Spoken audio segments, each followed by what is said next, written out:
and welcome to day 3 of quarter 4, module 1. We're on day D. That means if you're in Miss Wrinkle's homeroom class, you're going to the Media Center. If you're in Miss Lovett's homeroom, you're going to art. Our quick fix sentence of the day is, what is 3 times 2? We hope the kids notice the error and come up with what is 3 times 2, and then reply with the statement 3 times 2 is 6. Got a little punctuation game there. And we got come on down to Boom Card Town. Understanding subjects and predicates. Oh, you're going to want to see them do this one, moms and dads. Our book study is Growing Like Weeds this week. They are loving these books. We really hit it hard today in our small groups. So tomorrow when we get started, I expect for all the kids to be able to talk about this book. Our pacing guide. The standard we'll start with tomorrow is standard 1.2. Identify and explain the theme of a literary text. So what is the message, the moral, the lesson of the book that we're reading? Our book is a historical piece. It goes back to times when things were very different from how they are now. And the kids are going to learn a lot in this module about how time has changed and how their lives are so very different from the lives that their ancestors lived, and how things have grown and changed, and also how they stayed the same. So they're learning a lot. This is a historical piece, and it has a lot of heart and soul in it, and I just can't wait to see how the kids come to just fall in love with this book. It's just so deep. It's one of those historical things that, well, it's hard to get the kids to bite into nonfiction because they find a lot of nonfiction to be boring, and this is just not. It's anything but. It's historical, it's magnetic, and they just love it. I love it as a teacher. I love teaching it. Ran into Miss Richardson today, and she said she's in love with hers as well. We've got some videos down here that break the standard down, give some good examples.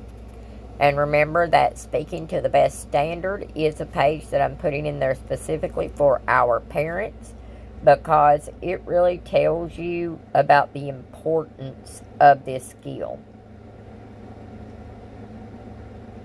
It also gives some tips and ideas of how to work on this at home for better understanding.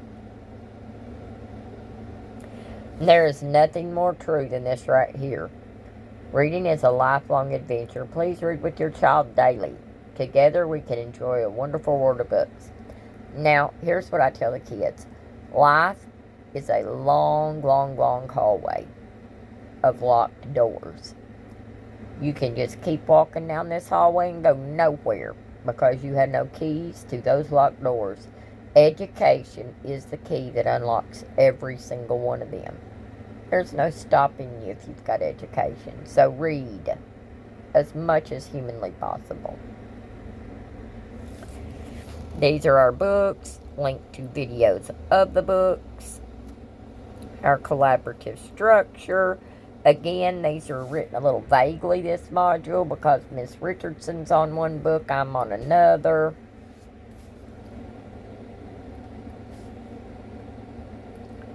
Our standard 1.3. I've got a game in here for identifying characters' perspectives in the text. And we'll play this, and then we'll go back to the book and say, okay, that game we just played, how can we pull that into what we read today? And then they'll start talking about those characters and identifying their personalities and their perspectives. Here's where we're going to walk a mile in another man's shoes.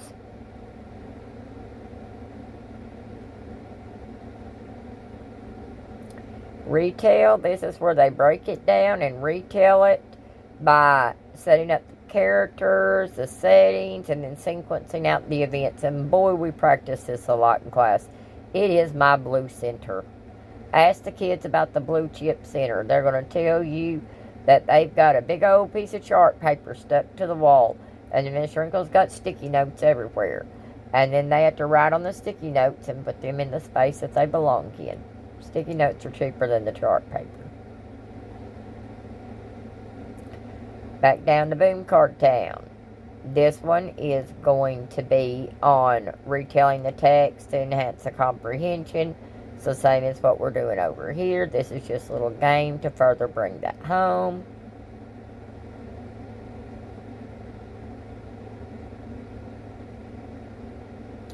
They're going to do a thinker switch on this. So what we're going to have them do is they're going to be assigned a section of the story. They're going to retell it in their own words so that another person can understand what the story is about. They're going to go talk to somebody that did not have that same section of book, and then I'm going to ask the person they spoke to what they learned about it.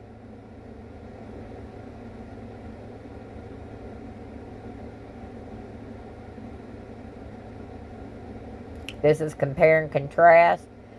Big old game right there. Oh, it's got some good stuff in it, y'all. Oh, it's got some good stuff in it. Compare and contrast. That's where you take two similar stories and then you compare them. How are they the same? How are they different?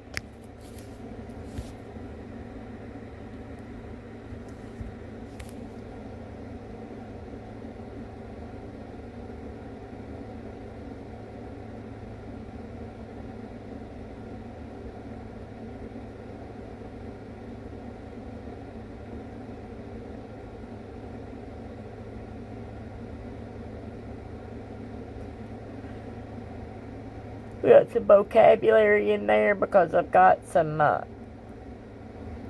stories in here. The volcano wakes up. We probably won't get to that one today. I think I'm going to take that one out. No, I'm going to leave it there, but we probably won't get to this today.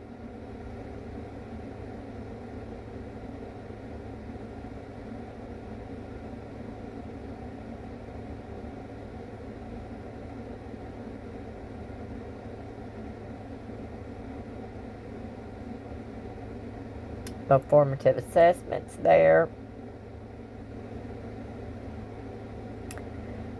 And in our writing center, we're going to be working on writing a letter to a second grade pen pal. I got a secret coming up on this.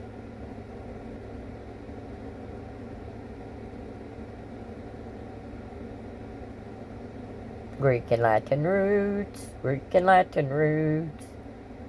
Everybody loves their Greek and Latin roots. Look at these. Everything on this page. This is my time warp. Do you need to review what we learned on the road so far? Review slides 48 through 60. If so, we're going back in time. If anybody can come answer my brain strain there, I'll give you an $1. And then this is what we've gone over previously in the week.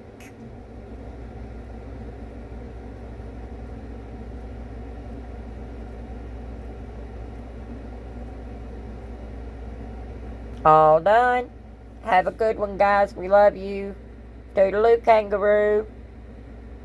In my head, I hear you saying warm regards, don't I? So, thank you for stopping by the Purple Couch Lounge. We'll see you tomorrow.